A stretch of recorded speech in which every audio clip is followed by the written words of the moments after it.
Dan juga dalam konteks tema yang kita usung, hidup untuk menceritakan perbuatan-perbuatan Tuhan. Saya sih waktu menerima tema ini dari Mbak Rita, kan yang datang ini Kementerian Keuangan, juga perpajakan ya. Yang saya bayangkan, bisakah orang yang bekerja dan bergulat dengan uang dan pajak bercerita tentang perbuatan-perbuatan Tuhan? Bisakah? Bisa. Haleluya, haleluya, haleluya, haleluya, haleluya. Haleluya, haleluya, haleluya, Haleluya, haleluya, haleluya. Inilah hari yang dijadikan Tuhan. Marilah kita bersorak-sorak dan bersukacita karenanya. Haleluya, haleluya, haleluya, haleluya, haleluya, haleluya. Tuhan, kami bersyukur karena kesempatan berahmat yang Engkau berikan bersama hamba-hamba-Mu di tempat ini. Kami Kau perkenankan untuk menerangi diri kami dengan cahaya kebangkitan Kristus, juga sabda-Mu yang akan kami dengar. Maka kami menyerahkan diri kami, jiwa dan raga, hati dan pikiran, agar menjadi lahan yang pantas untuk sabda-Mu tertabur, bertumbuh, dan berkembang, sehingga kami dalam tugas karya dan pelayanan selanjutnya dapat menjadi garam dan terang bagi dunia. Maka bukalah hati dan pikiran kami kepada terang sabda-Mu. Tuhan bersamamu dan bersama rohmu. Inilah Injil suci menurut Lukas. Dimuliakanlah Tuhan. Pada hari itu juga, 2 orang dari murid-murid Yesus pergi ke sebuah kampung bernama Emmaus yang terletak kira-kira 7 mil jauhnya dari Yerusalem, dan mereka bercakap-cakap tentang segala sesuatu yang telah terjadi. Ketika mereka sedang bercakap-cakap dan bertukar pikiran, datanglah Yesus sendiri mendekati mereka, lalu berjalan bersama-sama dengan mereka. Tetapi ada sesuatu yang menghalangi mata mereka, sehingga mereka tidak dapat mengenal Dia. Yesus berkata kepada mereka, "Apakah yang kamu percakapkan tadi sementara kamu berjalan?" Maka berhentilah mereka dengan muka muram. Seorang dari mereka, namanya Kleopas, menjawabnya, "Adakah engkau satu-satunya orang asing di Yerusalem yang tidak tahu apa yang terjadi di situ pada hari-hari belakangan ini?" Katanya kepada mereka, "Apakah itu?" Jawab mereka, "Apa yang terjadi dengan Yesus orang Nazaret? Dia adalah seorang nabi yang berkuasa dalam pekerjaan dan perkataan di hadapan Allah dan di depan seluruh bangsa kami. Tetapi imam-imam kepala dan pemimpin-pemimpin kami telah menyerahkan Dia untuk dihukum mati, dan mereka telah menyalibkannya. Padahal kami dahulu mengharapkan bahwa Dialah yang datang untuk membebaskan bangsa Israel. Tetapi sementara itu telah lewat 3 hari sejak semuanya itu terjadi. Tetapi beberapa perempuan dari kalangan kami telah mengejutkan kami. Pagi-pagi buta mereka telah pergi ke kubur dan tidak menemukan mayatnya. Lalu mereka datang dengan berita bahwa telah kelihatan kepada mereka malaikat-malaikat yang mengatakan bahwa ia hidup. Dan beberapa teman kami telah pergi ke kubur itu dan mendapati bahwa memang benar yang dikatakan perempuan-perempuan itu, tetapi dia tidak mereka lihat. Lalu ia berkata kepada mereka, "Hai kamu orang bodoh, betapa lambannya hatimu sehingga kamu tidak percaya segala sesuatu yang dikatakan para nabi. Bukankah Mesias harus menderita semuanya itu untuk masuk ke dalam kemuliaannya?" Lalu ia menjelaskan kepada mereka apa yang tertulis tentang dia dalam seluruh kitab suci, mulai dari kitab-kitab Nabi Musa dan segala kitab-kitab nabi-nabi. Mereka mendekati kampung yang mereka tuju, lalu berbuat seolah-olah hendak meneruskan perjalanannya. Tetapi mereka sangat mendesaknya, katanya, "Tinggallah bersama-sama dengan kami, sebab hari telah menjelang malam dan matahari hampir terbenam." Lalu masuklah ia untuk tinggal bersama-sama dengan mereka. Waktu ia duduk makan dengan mereka, ia mengambil roti, mengucap berkat, lalu memecah-mecahkannya dan memberikannya kepada mereka. Ketika itu terbukalah mata mereka dan mereka pun mengenal dia, tetapi ia lenyap dari tengah-tengah mereka.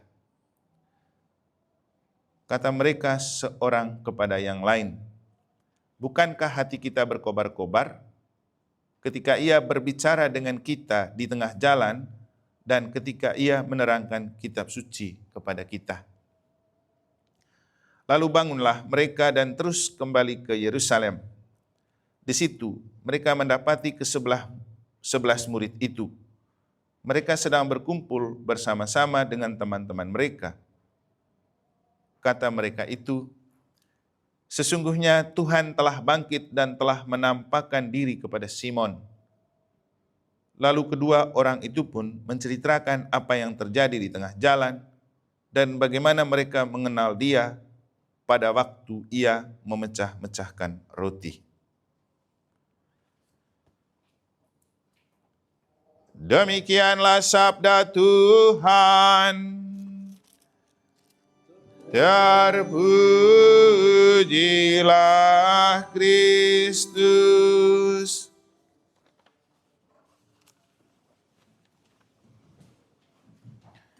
Bapak, Ibu, Saudara-saudari, dan frater, dua bacaan yang kita pakai hari ini panjang-panjang semuanya. Tapi saya paham karena mungkin sesekali saja kita baca dan dengar kitab suci. Sehingga satu kali dengar dan baca, panjang memang. Tapi saya coba mengambil beberapa pokok pikiran yang penting dan perlu dalam konteks eksistensi kita seperti bahasa dari pengantar tadi ya. Keberadaan kita dalam tugas dan tanggung jawab kita di tempat seperti ini, juga di tempat di mana saja, dan juga dalam konteks tema yang kita usung, hidup untuk menceritakan perbuatan-perbuatan Tuhan. Saya sih waktu menerima tema ini dari Mbak Rita, kan yang datang ini Kementerian Keuangan, juga perpajakan ya. Yang saya bayangkan, bisakah orang yang bekerja dan bergulat dengan uang dan pajak bercerita tentang perbuatan-perbuatan Tuhan? Bisakah? Bisa. Iya, karena bisa makanya kita buat seperti ini kan. Akan saya coba menjelaskan kepada kita bahwa bagaimana kita yang bergulat dengan uang dan pajak setiap hari bisa bercerita tentang perbuatan Tuhan. Walaupun dalam kenyataan sudah sering kamu lakukan itu. Tugasnya kami rohaniwankan menerangi apa yang kamu sudah buat dalam terang kitab suci dan terang iman kan. Karena kamu kalau sudah asik dengan pekerjaan, walaupun pekerjaan itu di dalamnya Tuhan hadir menyapa dan bekerja bersama kita, kadang-kadang kita tidak menyadari kehadiran Tuhan karena saking asiknya kita dengan pekerjaan. Persis seperti dua orang murid ke Emmaus yang keasikan bercerita sampai mereka lupa dan tidak tahu kalau yang datang itu Yesus Tuhan. Itu juga kita, kalau sudah asik dengan rutinitas dan aktivitas dunia, pekerjaan, yang mungkin juga kadang kita mengejar target, kita lupa bahwa justru dalam kondisi seperti itu, Tuhan selalu datang menyapa. Kamu buat apa? Kadang-kadang tepukan-tepukan orang yang datang menyapa kita, jarang kita melihat itu sebagai cara Tuhan untuk menyapa kita.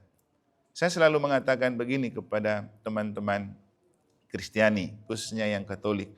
Kamu kalau dalam ajaran gereja Katolik itu ada doa Angelus setiap jam 12 dan jam 6. Siang jam 12, sore jam 6. Pagi jam 6. Ketika kita asik bekerja dan ada bunyi teng jam 12, itu kan ada semua teman-teman muslim kan ada juga sholat jam 12-nya. Teman-teman Hindu juga ada Trisandil. Saya bilang jangan melewatkan kesempatan itu sebagai saat di mana Tuhan menyapa kita melalui malaikat Gabriel. Karena kita kan berdoa Angelus namanya. Doa Angelus itu doa malaikat Tuhan di mana Tuhan memberikan kabar gembira kepada Bunda Maria melalui malaikat Gabriel untuk jangan takut, jangan cemas, jangan gelisah. Tuhan akan selalu menyertai dan memberkati kamu. Dan doa itu adalah doa cara Tuhan mengingatkan kita. Mungkin di tengah kegalauan, kegabutan, kesulitan dalam pekerjaan, kita kan kadang-kadang mudah stres dan jenuh. Tapi setiap 6 jam Tuhan mengirim malaikat untuk menyapa kita. Persis seperti cerita tentang kebangkitan juga kan tidak terlepas dari malaikat-malaikat Tuhan yang datang memberi kabar kepada perempuan-perempuan, Maria Magdalena, juga orang-orang yang kepadanya Tuhan menampakkan diri. Selalu didahului dengan malaikat yang menyapa dan berkata. 2 hari lalu kan ada Injil tentang bagaimana Maria Magdalena pergi ke kubur kosong, dan dia kaget melihat bahwa kubur kosong dan dia bilang mayat Yesus sudah diambil dan dicuri orang. Tapi 2 malaikat Tuhan datang dan mengatakan, Ibu, apa yang kamu cari? Kamu cari Yesus yang sudah disalibkan itu kan? Ia sudah bangkit. Malaikat. Demikian juga kepada perempuan-perempuan itu kalau kita baca Injil yang hari Senin, oktav Paskah pertama, juga kepada perempuan-perempuan yang menemukan kubur kosong, malaikat Tuhan datang, Yesus itu sudah bangkit. Kamu lupa dengan yang dia omong, bahwa hari ketiga dia akan bangkit. Karena itu kamu pergi ke Galilea sekarang. Yesus bilang kamu pergi ke Galilea. Tapi sebelumnya malaikat yang lebih dahulu omong. Nah, itulah maksud dari kita doa Angelus. Tuhan mengirim malaikat untuk mengingatkan kita bahwa kita tidak berjuang sendiri. Kita tidak bekerja sendiri. Tuhan selalu menyapa untuk datang melihat kita. Menyegarkan kembali semangat kita, dan paling penting dalam kegalauan, kegabutan, dan duka cita hidup, Tuhan selalu ingin memberikan kita sukacita. Makanya ada malaikat Gabriel yang memberikan kabar sukacita. Saya pribadi setiap kali melakukan doa Angelus, itu saya sedang menikmati sapaan Tuhan lewat malaikat yang tidak ingin kita selalu muka cemberut, muka murung, muka muram. Karena kita harus selalu menampilkan wajah sukacita. Kalau kita bicara Injil itu kan berasal dari kata euangelion yang berarti kabar gembira, kabar sukacita. Maka kalau mau menjadi Injil yang hidup, selalu tampakkan dan tampilkan diri dengan wajah sukacita dan wajah ceria. Bahwa setiap orang punya masalah, punya problem, punya pekerjaan, punya beban. Tapi jangan membalut muka di balik beban dengan wajah cemberut. Saya pikir inilah yang disampaikan oleh Paus Fransiskus almarhum kan, sekaligus kita mengenangkan beliau. Begitu dia jadi paus, pertama dia berbicara dan dalam sebuah ensiklik berbicara tentang sukacita kasih atau sukacita Injil. Penting sekali orang Kristiani menampakkan wajah sukacita. Jangan selalu menampakkan wajah yang muram dan murung seperti orang baru pulang dari kuburan.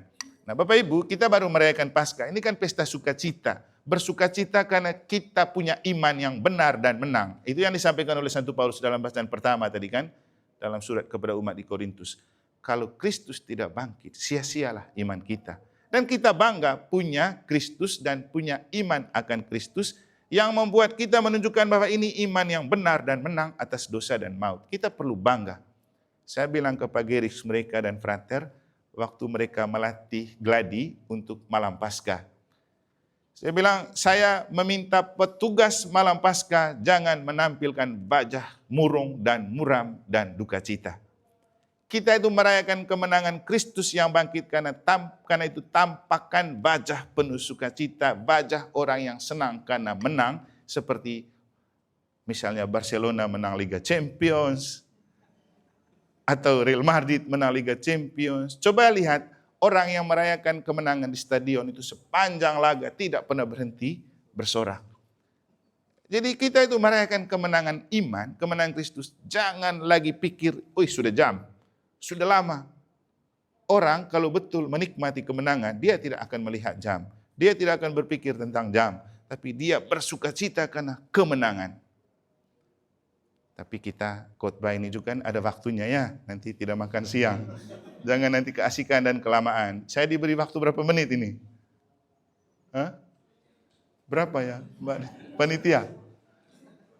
Pokoknya kalau kamu bilang, Romo cukup, kami sudah lapar, cukup sudah. Oke. Jadi kita yang datang itu, ya syukur tadi saya lihat datang pertama, wajahnya agak sukacita lah. Agak.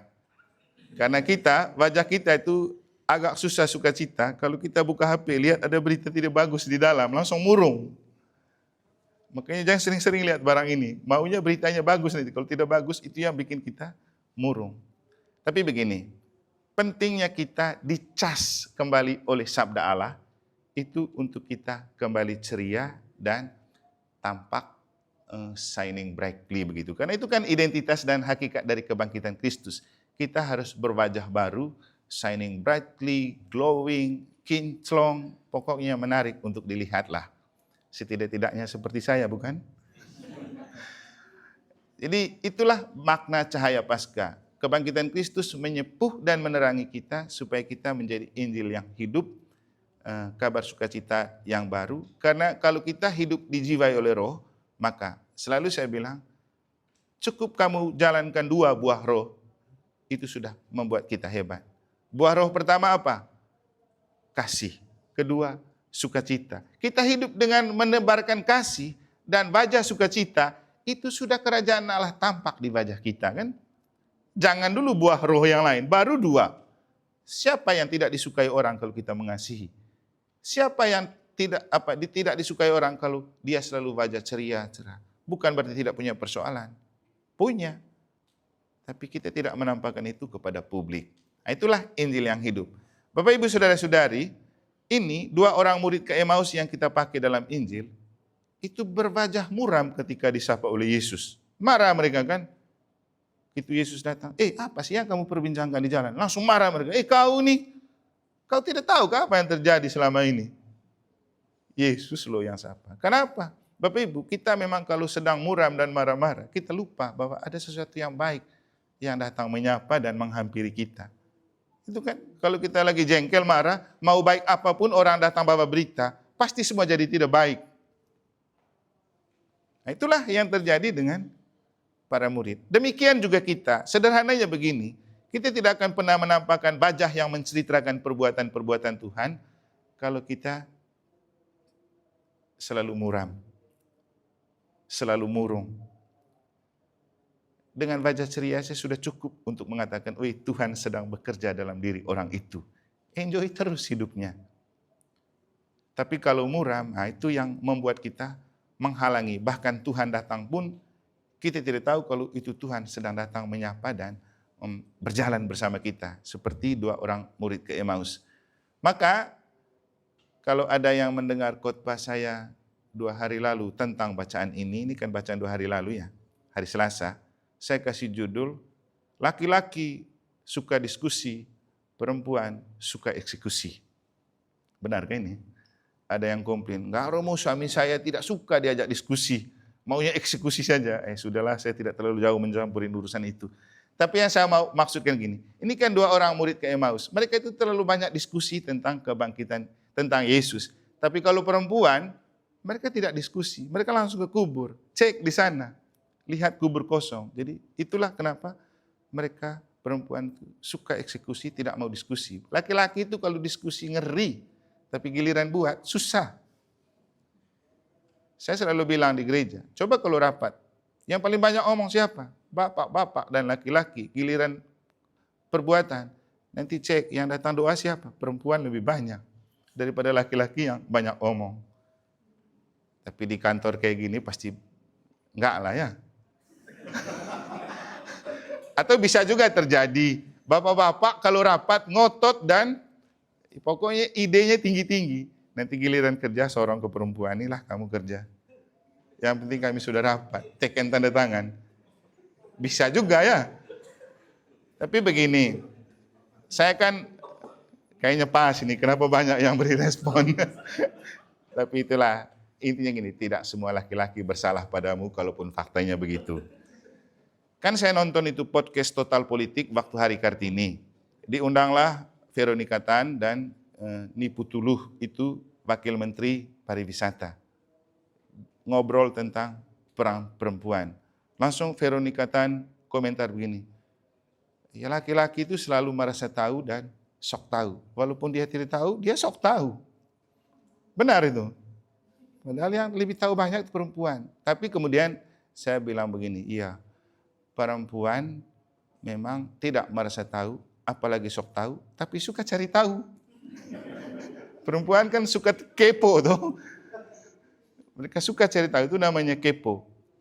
Tapi kemudian ada yang bilang begini, perempuan itu terlalu perasa, hanya andalkan hati, tidak andalkan logika dan pikiran. Tapi itu Wakil Menteri Pariwisata bilang, enggak, kami sama-sama jalan. Otak jalan, hati jalan, pikiran jalan, perasaan jalan. Ya, kalau menurut saya berbahagialah kita kalau perempuan yang melakukan kedua hal itu. Dan celakalah laki-laki kalau hanya terus berdalih di balik bahwa kita itu pemikir, kita itu idealis, giliran ini kurang peka dengan perasaan. Memang itu benar. Itu ya Bapak-Bapak ya. Kita laki-laki itu kurang peka dengan perasaan. Tapi perempuan juga kadang-kadang terlalu peka dengan perasaan. Sehingga yang terjadi kebaperan. Bapak Ibu Saudara-saudari, mungkin paling penting untuk kita kembali ke, saya senang ini judul ini, hidup untuk menceritakan perbuatan-perbuatan Tuhan. Mungkin pertanyaan saya begini, kita semua punya kans untuk menjadi pencerita perbuatan Tuhan dalam pekerjaan kita, apapun profesi kita. Tetapi sehebat apapun dan seprofesional apapun kita, kalau tidak punya spiritualitas, maka itu yang membuat orang tidak bisa melihat Tuhan di dalam perbuatan kita dan kita tidak bisa menampakkan Tuhan melalui perbuatan kita. Tadi bagian pengantar tuh senang sekali saya dengar itu kata-kata. Kalau Tuhan datang, yang dia tanya apa? Adakah iman di bumi? Yang gitu tuh. Dan apakah kita bertanggung jawab memelihara iman itu di bumi? Ini penting. Maka memelihara iman itu penting karena kalau kita memelihara iman, kita punya spiritualitas. Dan kalau kita punya spiritualitas, biar profesi kita kecil, spiritualitas yang akan membuat kita besar. Kenapa? Ada roh yang bekerja di balik profesi kita. Saya selalu mengajak teman-teman Kristiani, baik Katolik maupun Kristen, Protestan, atau apa segala macam, jangan lupa sepuh dirimu dengan spiritualitas Kristus. Kita punya Roh Kudus. Roh Kudus yang membantu bekerja dalam segala hal. Dan Yesus bilang apa? Saya dan Bapa akan mengirimkan Roh Kudus untuk membantu kamu. Kalau Roh Kudus sudah ada bekerja di dalam dirimu, kamu tidak usah takut untuk apapun yang kamu pikirkan dan katakan. Dan ketika Roh Kudus sudah berpikir bersama kamu dan berkata bersama kamu, apapun yang kamu katakan tidak dapat dibantah oleh lawan-lawan. Kan gitu kata Yesus. Kita punya Roh Kudus. Jadi pakai Roh Kudus itu supaya dalam profesionalitas kita, kita punya spiritualitas dan itu yang memampukan kita menceritakan perbuatan-perbuatan Tuhan bahkan sekecil apapun. Kita ini kelompok kecil. Yang kecil di mata dunia selalu besar di mata Allah. Dan Tuhan suka membesarkan yang kecil, tapi bukan secara material dan fisik, tapi secara spiritual. Kita boleh kelompok kecil, tapi kalau kita bekerja dengan roh yang besar, kita akan menjadi besar. Dan faktanya, Bapak Ibu kalau mau jujur, kita walaupun kaum kecil, atau sering disebut minoritas, sering diberi kepercayaan yang besar. Kenapa? Kita punya roh, aura, spirit. Maka pertanyaan saya berikutnya, Bapak Ibu, apa perbuatan pertama Tuhan yang besar untuk kita, supaya kita bisa menceritakan perbuatan Tuhan itu kepada sesama dan dalam pekerjaan. Apa perbuatan besar pertama Tuhan untuk kita? Apa? Wafat di salib. perbuatan Tuhan itu masih terlalu jauh. Pertama, yang Tuhan buat untuk kita, tapi sering kita tidak sadar itu apa? Siapa di antara kamu yang meminta untuk dilahirkan? Siapa di antara kita yang minta, Tuhan ciptakan saya untuk hidup di bumi? Siapa? Tidak ada. Itu murni inisiatif Tuhan untuk menciptakan kita terlahir di bumi melalui orang tua. Kita bilang orang tua, iya. Orang tua membuat kita karena cinta. Siapa yang punya cinta? Tuhan, karena Allah adalah kasih. Siapapun yang terlahir di dunia, pertama, karena lahir dari cinta Tuhan. Kita semua lahir dari cinta Tuhan. Kalau Tuhan tidak mau, tidak mungkin kita lahir. Atau seperti saya bilang, siapa yang pernah minta? Saya sendiri juga tidak pernah meminta. Bahkan kalau lagi kecewa, bisa bilang begini, ngapain saya dilahirkan ke dunia ini? Tapi itu kan bukan masalah kita, urusan kita. Tuhan punya hak prerogatif untuk menciptakan kita. Itu sejak pertama. Bahwa kita tidak pernah meminta untuk kita hidup. Tapi Tuhan menghidupkan kita. Nah setelah kita hidup, masihkah kita ingat kepada Tuhan? Itu pertanyaan penting. Seringkali orang lupa Tuhannya setelah dia jadi besar. Maka perayaan hari ini adalah perayaan untuk mengingatkan kita. Sebelum kita menceritakan perbuatan-perbuatan Tuhan yang besar, ingatlah bahwa Tuhan sudah lebih dahulu membesarkan kita dengan perbuatannya, menciptakan dan melahirkan kita di dunia, menjaga dan memelihara kita, memanggil kita, mengutus kita, sehingga kita bisa bekerja seperti ini sekarang ini. Itu adalah perbuatan besar Tuhan untuk kita. Bahkan karena kelemahan dan kerapuhan manusiawi, kita sudah jatuh dalam dosa. Tapi Tuhan tidak mau kita terperosok dalam kegelapan dosa. Tuhan mau bangkitkan kita, memenangkan kita atas dosa, kegelapan, dan maut. Itulah yang tadi jawaban terakhir itu. Tuhan melakukan perbuatan besar dengan merelakan putranya Yesus Kristus menderita, mati, wafat, dikuburkan. Dan Santo Paulus dalam bacaan pertama tadi melukiskan itu sebagai sebuah kemenangan iman. Kita punya Tuhan saja yang mau mati untuk menebus dosa. Di mana nabi lain yang mau mati seperti Yesus untuk menebus dosa padahal dia tidak bersalah? Tidak ada. Orang boleh ngaku nabi besar, tapi dia tidak sampai mau mati seperti Yesus untuk membela kita. Kalau yang misa di Mataram, di giliran saya yang kedua, Jumat Agung, saya memberikan sebuah refleksi tentang cinta sejati harus sampai hati terluka.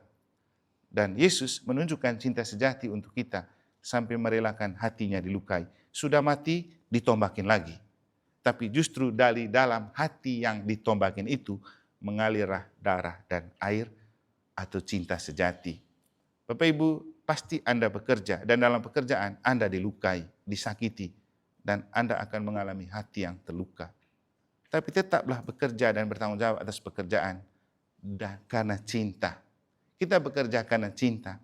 Kita bekerja karena kita mensyukuri bahwa kita hanya bisa mempertanggungjawabkan cinta yang Tuhan telah berikan dengan bekerja secara bertanggung jawab. Makanya sering kepada orang Katolik saya bilang, jangan bekerja untuk disenangi atasan. Karena ketika atasanmu diganti, ganti juga kau punya cara. Tapi bekerjalah karena kamu mencintai pekerjaan itu. Dan dengan pekerjaan itu kamu membuktikan cintamu kepada Tuhan. Saya pikir itulah cara sederhana untuk mewartakan Tuhan melalui perbuatan dan pekerjaan kita. Karena juga kitab suci sudah menulis, Omnia in caritate, lakukan apapun dengan kasih. Yang kita lakukan dengan kasih pasti akan memancarkan perbuatan-perbuatan Tuhan yang besar. Bapak, Ibu, Saudara-saudari, selamat Paskah untuk Anda semua. Jangan sia-siakan cinta Tuhan sampai hati terluka untuk menebus dosa kita. Tuhan sudah bangkit memenangkan kita atas dosa dan maut. Pakai cahaya kebangkitan Tuhan itu untuk menyinari hatimu, pikiranmu, seluruh pekerjaanmu. Sehingga di tempat di mana kita bekerja, dengan wajah yang shining brightly dan glowing, karena dibingkai oleh cahaya kebangkitan Kristus, itu adalah saat di mana kita sedang menceritakan perbuatan-perbuatan Tuhan. Amin, saudara-saudara. Wih, tidak ada yang bilang amin. Tidak semangat mereka. Semoga Tuhan memberkati kita. Sebelum memulai ibadah hari ini, kami persilakan Bapak Ibu dan rekan-rekan untuk sejenak mengambil waktu saat teduh terlebih dahulu.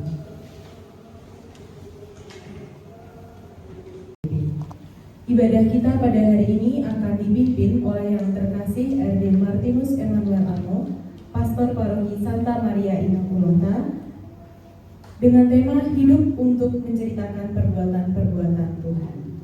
Kristus bangkit, Kristus jaya, haleluya. Kiranya dengan ibadah hari ini semakin menguatkan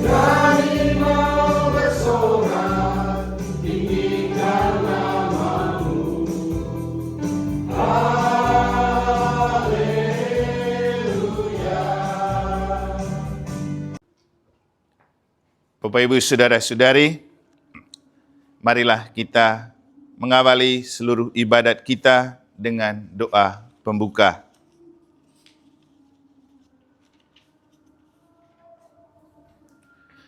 Marilah kita berdoa.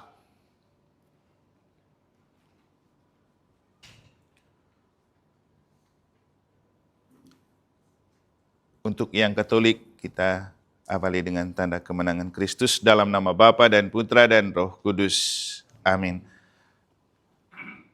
Kasih karunia dan damai sejahtera dari Allah Bapa dan dari Putranya Tuhan kita Yesus Kristus bersamamu dan bersama rohmu.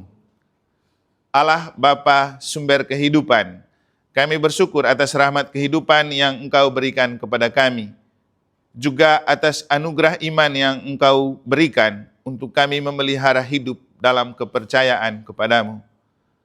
Hari ini kami semua anak-anak-Mu berkumpul di sini sebagai anak-anak-Mu, murid-murid Yesus Kristus Putra-Mu, untuk mengenangkan dan memaknai kembali peristiwa sengsara, kematian, dan kebangkitan Yesus Putra-Mu dalam lingkup instansi kami ini.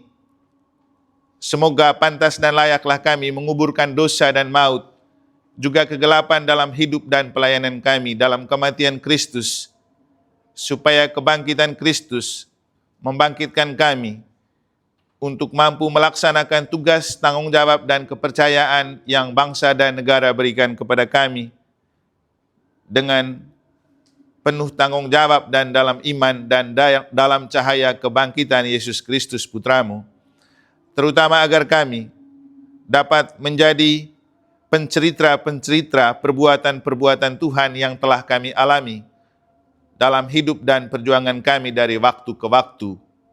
Maka kami menyerahkan diri kami, pekerjaan kami, keluarga kami, pelayanan-pelayanan kami, hidup usaha karya dan perjuangan selanjutnya ke dalam dekapan kasih-Mu, terutama agar cahaya kebangkitan Kristus selalu menyinari hati dan pikiran kami, supaya pantas dan layaklah kami menjadi alat di tangan-Mu untuk menampakkan keselamatan-Mu bagi dunia, untuk memuji dan memuliakan Dikau melalui pekerjaan-pekerjaan dan perbuatan yang kami lakukan, dalam Yesus Kristus Putra-Mu Tuhan dan pengantara kami, yang bersama dengan Dikau dalam persekutuan dengan Roh Kudus, hidup dan berkuasa Allah sepanjang segala masa.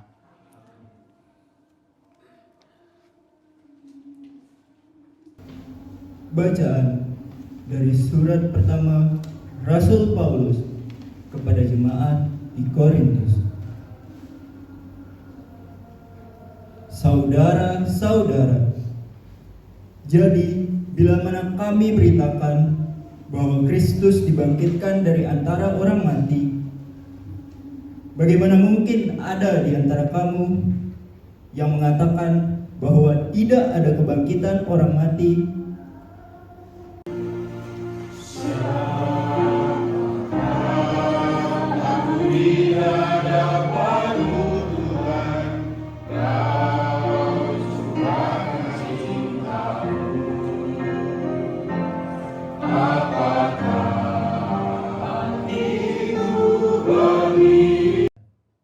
Semoga pihak-pihak yang saat ini sedang dilanda konflik dapat segera mengakhiri konflik mereka dan memilih perdamaian.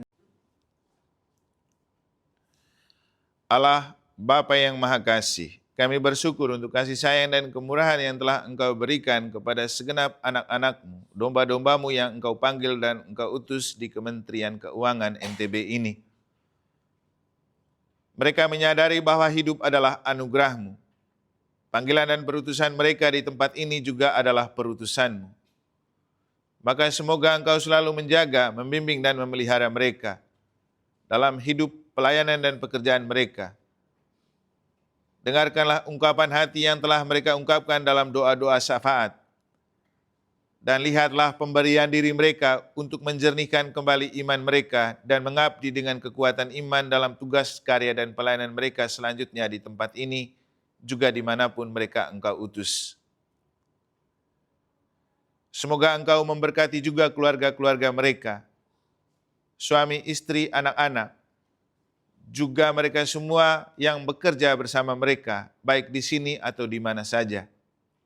Semoga semuanya menjadi rekan-rekan kerja yang baik dan berguna untuk sama-sama memuji dan memuliakan Dikau dengan pekerjaan dan juga mewartakan perbuatan-perbuatan-Mu melalui seluruh tugas karya dan pelayanan mereka.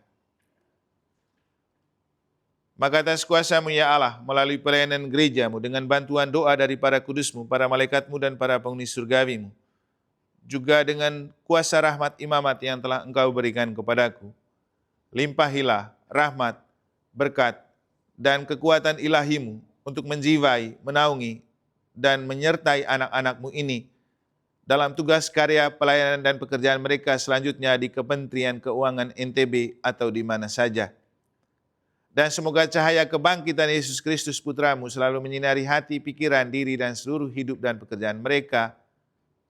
Maka, semoga Engkau senantiasa menguduskan, menyucikan, dan memberkati mereka dengan kelimpahan berkat-Mu dalam nama Bapa dan Putra dan Roh Kudus.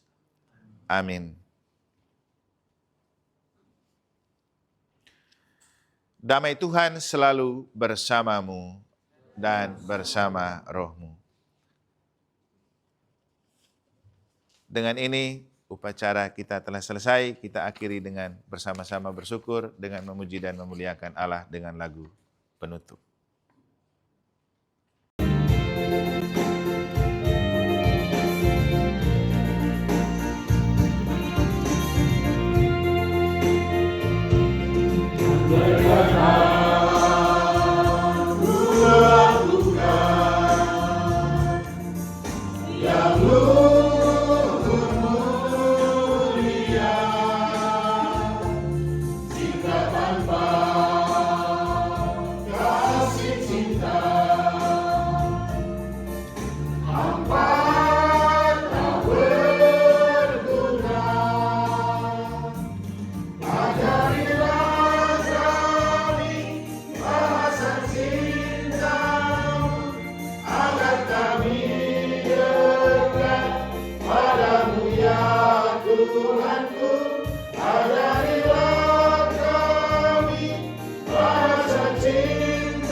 Yang kami kasih Romo Martinus Emmanuel Ano, Frater, juga tidak lupa Ketua PDO Kemenq NTB, Pak Denny, serta para pengurus dan hadirin sekalian yang berbahagia.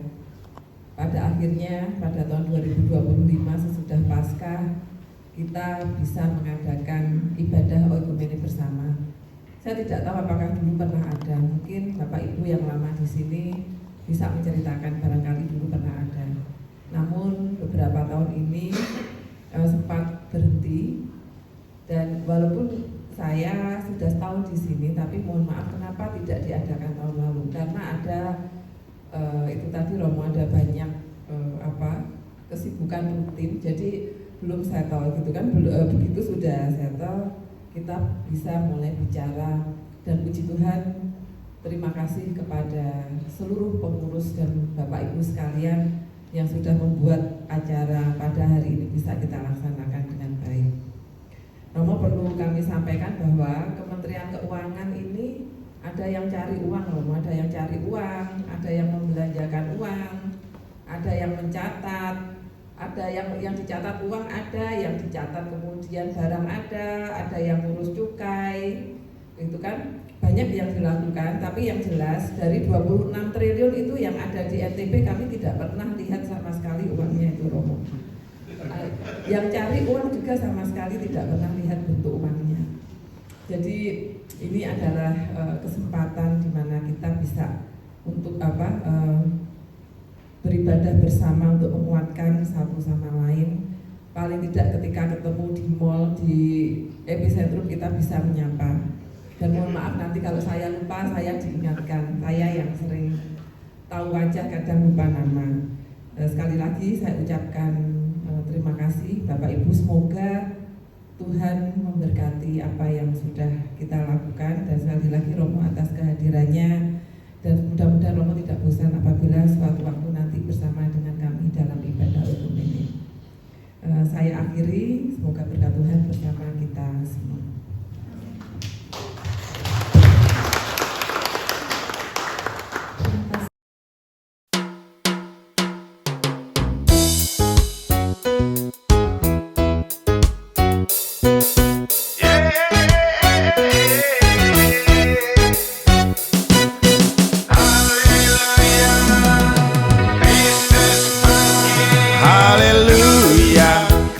Telah bangkit, dosa dan maut telah dikalahkan. Kuasa Allah, Yesuslah Putra Bapa. Mari bangkit bersama Kristus, jadi saksi bagi dunia, agar kasih Allah jadi nyata masyarakat majemuk.